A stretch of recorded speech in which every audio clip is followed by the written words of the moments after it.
धर्म प्रेमी सज्जनों तथा हम सब मानव कहलाने वालों, मैं पंडित महेंद्र पाल आर्य एक छोटा सा विचार आप लोगों के बीच प्रस्तुत करने के लिए आया हूँ। और वो विचार ये है कि आज इस चकाचौंध के दुनिया में जहाँ पर लोग चंद्रयान बनाने लगे और चंद्रमा का सैर करने लगे, अब सूर्य यान बनाने के लिए तैयारी कर रहे हैं। इस युग में भी दिमागी विकास अगर मानव का न हुआ, आविदा से मुक्ति नहीं पाए, तो ये चकाचौंध की दुनिया किन के लिए है। और ये विशेष करके हिंदू कहलाने वालों को ये सोचना चाहिए कि परमात्मा से हम प्रार्थना यही करते हैं, धियो यो न प्रचोदयात, ऐ परमात्मा आप हमें सद्बुद्धि दें। तो क्या यही बुद्धि का विकास है? धरती पर अनेक महापुरुषों का आगमन हुआ, अनेक पथ प्रदर्शक आए, अनेक पथ विस्तारक भी आए, लेकिन परमात्मा का पता और बुद्धि का प्रयोग करने के लिए बहुत कम ही लोग हुए हैं जो बुद्धि से काम लेने का उपदेश दिया है। इसमें बुद्धि का प्रयोग करने के लिए मैं पाया हूँ एकमात्र ऋषिवर देव दयानंद, जो आर्य समाज के संस्थापक थे। उन्होंने वैरागी बनने के बाद भारत भ्रमण किया। भारत भ्रमण करते हुए उन्होंने देखा क्या क्या हो रहा है, कहाँ कैसा हो रहा है। लोग अपने हाथ से मूर्ति को बना रहे हैं, उसे देवी और देवता के नाम दे करके उसको खिला पिला रहे हैं, उसमें पंडितों के द्वारा प्राण प्रतिष्ठा करवा रहे हैं। और ये प्राण प्रतिष्ठा वाली बात आज भी तो आप लोगों के हमारे सामने है, जो माननीय प्रधानमंत्री जी के द्वारा मर्यादा पुरुषोत्तम राम की मूर्ति में प्राण प्रतिष्ठा की गई या कराई गई। तो प्राण प्रतिष्ठा मूर्ति में होना या मूर्ति में प्राण प्रतिष्ठा करना, ये कितनी बेतुकी बातें हैं। क्या सही अर्थों में यही बुद्धिमान लोगों का काम है? बुद्धिपरक लोग ऐसे काम करते हैं? बुद्धिपरक लोग इस अंधविश्वास पर अपने बुद्धि को लगाते हैं। और इसमें आश्चर्य की बात यह है, जो मैं देखा हूँ, ये चंद्रयान बनाने वाले सोमनाथ जी, माननीय सोमनाथ नाम है उनका, सोमनाथ जी मूर्ति पूजा कर रहे हैं और मूर्ति के सामने गिड़गिड़ा रहे हैं। जिस बुद्धि का प्रयोग करते हुए उन्होंने चंद्रयान बनाया है, क्या वो बुद्धि यहाँ काम में नहीं लगा पाए? वो ये मूर्ति हमें नफ़ा पहुँचा सकती है या नुकसान? नफ़ा नुकसान क्या इस मूर्ति के हाथ में है, जिस मूर्ति के सामने हम गिड़गिड़ा रहे हैं? ये नहीं हुआ। महर्षि देव दयानंद इसी तरीके से दुनिया वालों को बता रहे थे, क्या है दुनिया के लोगों, परमपिता परमात्मा है इस सृष्टि के रचयिता, और वो एक है, अनेक नहीं है। परमपिता परमात्मा ने दुनिया में एक अनोखी प्राणी जो मानव को बनाया है। मानव बुद्धि परक है और ये अनादि काल से चलती चली आ रही है। ईश्वर, प्रकृति और जीव, ये तीनों अनादि तत्व हैं। अपने किए हुए कर्मों के अनुसार कभी कोई मानव योनि में आते हैं, कभी कोई दूसरा योनि में जाते हैं।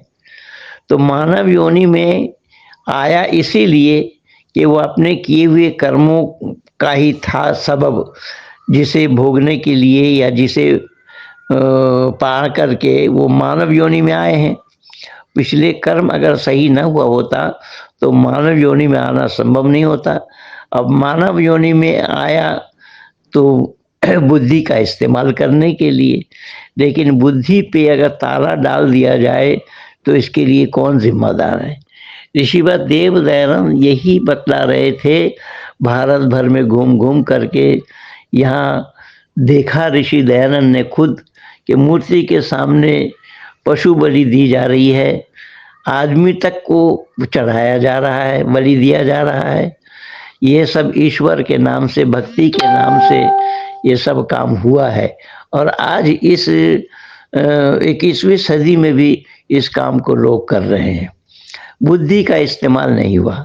तो बंधुओं, ये मत समझना कि केवल हिंदू घराने के लोगों में है, हिंदू घराने के लोग इस काम को करते हैं। ये सभी मजहब और संप्रदाय जितने भी हैं धरती पर, सभी मजहब और संप्रदाय वालों के पास यही अंधविश्वास है।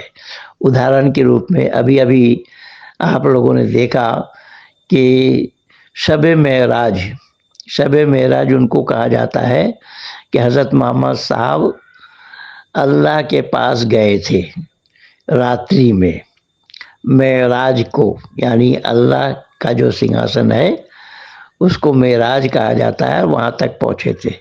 मस्जिद अक्सा से वो ऊपर के लिए गए थे फरिश्तों के द्वारा, और एक घोड़ी में बैठ करके गए थे। घोड़ी थी, घोड़ा था, क्या था उसमें देखेंगे आप, उसमें पंख लगे हैं, जबकि घोड़ी का पंख लगना संभव नहीं है। दुनिया में ऐसा कोई घोड़ा नहीं है, ऐसी कोई घोड़ी नहीं है जिसके पंख लगे हों। लेकिन स्पेशल परमात्मा ने किसी एक घोड़ा को पंख लगा करके बनाया, ये तो संभव नहीं होगा, ये सृष्टि नियम की विरुद्ध है।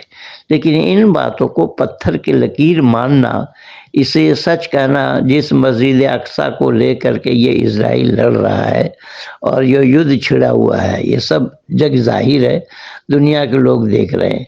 लेकिन मेरा कहने का तात्पर्य ये है कि जब हम मानव कहते हैं अपने को, मानव बुद्धि परक होने के कारण ही हमारा नाम मानव पड़ा, तो क्या हम बुद्धि का इस्तेमाल कर रहे हैं यहाँ पर, कि बुद्धि से इसको हम तस्लीम कर रहे हैं, अकल से तस्लीम कर रहे हैं, या अकल से तस्लीम करने योग्य बातें हैं कि सही अर्थों में ये हुआ है ऐसा। ऊपर ऑक्सीजन नहीं, कैसा ऊपर जाना संभव होगा, किस तरीके से गए, ये जो कपोल कल्पित बातें हैं, इसको पत्थर की लकीर मानना, इसको सच मानना, इस पर अकीदा रखना, ये अंधविश्वास है। ऋषि देव दयानंद इन्हीं अंधविश्वास से मानव मात्र को छुटकारा दिलाना चाह रहे थे, और दुनिया वालों को ये बतला रहे थे क्या है, दुनिया के लोगों, हम मानव हैं, बुद्धि परक है, बुद्धि के बिना पर हमारा नाम मानव पड़ा है। हम अगर मानव अपना परिचय देंगे तो हमें बुद्धि का इस्तेमाल करना पड़ेगा। जो विज्ञान विरुद्ध बातें हैं, सृष्टि नियम विरुद्ध बातें हैं, मानवता विरुद्ध बातें हैं, बुद्धि विरुद्ध बातें हैं, इन सब बातों से हमें ऊपर उठना पड़ेगा, इन सब बातों से हमें अलग हटना पड़ेगा, तभी हम मानव कहलाने के हकदार बनेंगे, मानव कहलाने के अधिकारी बनेंगे। अगर हम मानव कहलाते हैं अपने को, तो हमें बुद्धि परक होना पड़ेगा, बुद्धि का इस्तेमाल करना पड़ेगा। यस तर्केन अनुसद्धत सधर्म वेद नेतरा, वैदिक मान्यता ये है कि हर बात को तर्क के कसौटी पर कसिए, उसमें जो जवाब दे तो उसको मानिए, जो जवाब न दे उसे न मानना। लेकिन इस्लाम इससे सहमत नहीं है। वहाँ इकरारुम बिल लिसान तस्दीकुम बिल कल्ब, जुबान से इकरार करना होगा और दिल से तस्दीक करना होगा। तो भले ही वो बात सामने हो या ना हो, भले ही वो बात दुनियादारी में आवे या ना आवे, लेकिन उसको विश्वास करना होगा, मानना होगा, पत्थर की लकीर समझना होगा।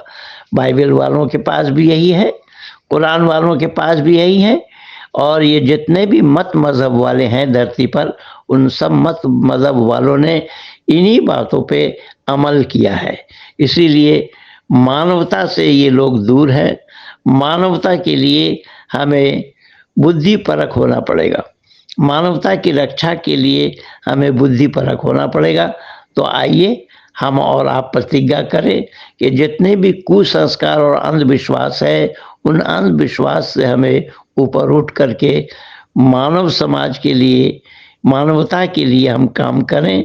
मानव का चहुमुखी विकास, मानव मात्र का कल्याण जिसमें हो, उस काम को करके हमें अपने को मानव का परिचय दे। धन्यवाद के साथ महेंद्र पाल आर्य।